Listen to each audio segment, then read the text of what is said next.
Hello and welcome to Code 9 Reviews with me, Shadow Legend 10, and today we're going to be reviewing The Night of the Doctor, which is a prequel to The Day of the Doctor, which is the 50th anniversary episode, written by Stephen Moffat, directed by John Hayes and produced by Denise Paul.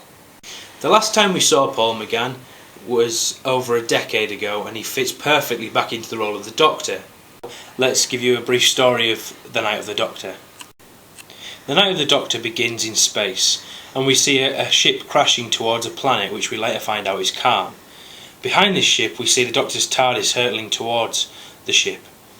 Now this TARDIS is damaged, so it's the first inkling that this is a TARDIS in the midst of the Time War. On the ship is a crew member called Cass. Now this crew member has saved the lives of all of her friends on board. She has teleported them to the planet below, meaning that she's left herself stranded on this ship alone because she cannot teleport herself. The Doctor arrives and comes to her assistance. She is sending out a distress beacon to any available ships. The ship is crashing and it fails to understand this, and therefore it thinks that Cass needs some sort of medical assistance, a doctor. This leaves room for witty puns such as, "I'm the Doctor, but probably not the one you were expecting." We then see them both running towards the back of the ship. She inquires why. The Doctor then replies, "Because the front crashes first, think it through." Which is an interesting line and quite funny and fast. The whole episode is very fast paced and quite witty. Then the two almost make the TARDIS, and a door seals. The Doctor opens it with a sonic screwdriver. Not the new one, but one of the original ones, which is quite nice, and it fits in with classic Doctor Who very nicely. Then we get through the door, and she says, "How are we going to fit through that?" And he says, "Don't worry, it's bigger on the inside," addressing the question before it's asked. She then recognises the ship as a TARDIS and shows that she is as scared of that as the Doctor is of the Daleks.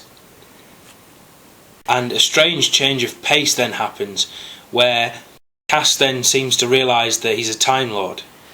And if he's a Time Lord, then he's part of the war, because all Time Lords and all Daleks are part of the war.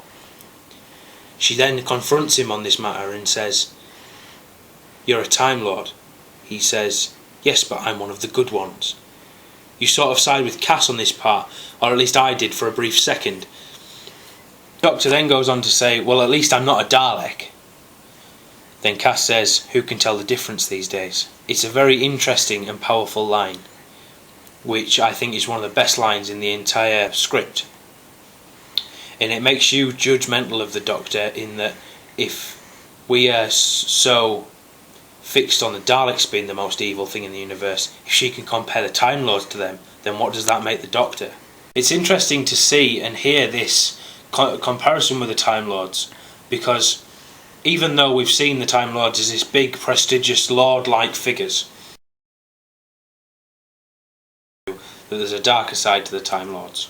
For example, when Barusa, the High President of the Time Lords, in the Five Doctors, betrays the Time Lords and the Doctor by putting them in the Death Zone. For fans who haven't watched the classic series, there's also hints in the new series, such as when David Tennant's Doctor, the 10th Doctor, then says in The End of Time to Bernard Cribbin's character Wilf about that's how he likes to remember the Time Lords, in this good on high fashion, whereby really in the last days of the Time War particularly, they're horrible, power hungry. Cass then deadlocks the door to protect herself from the Doctor. The Doctor then asks her what she's doing. "Yeah, I can help you, I can help you." She says, "Go back to your war," and he refuses to go and stands outside the TARDIS, ultimately bringing about his own death. The ship then crashes into the planet which we know now is Kharn, and on it are the Sisterhood of Kharn, who the lead of which has a brilliant speech and talks about the Doctor returning. It's a shame he's dead.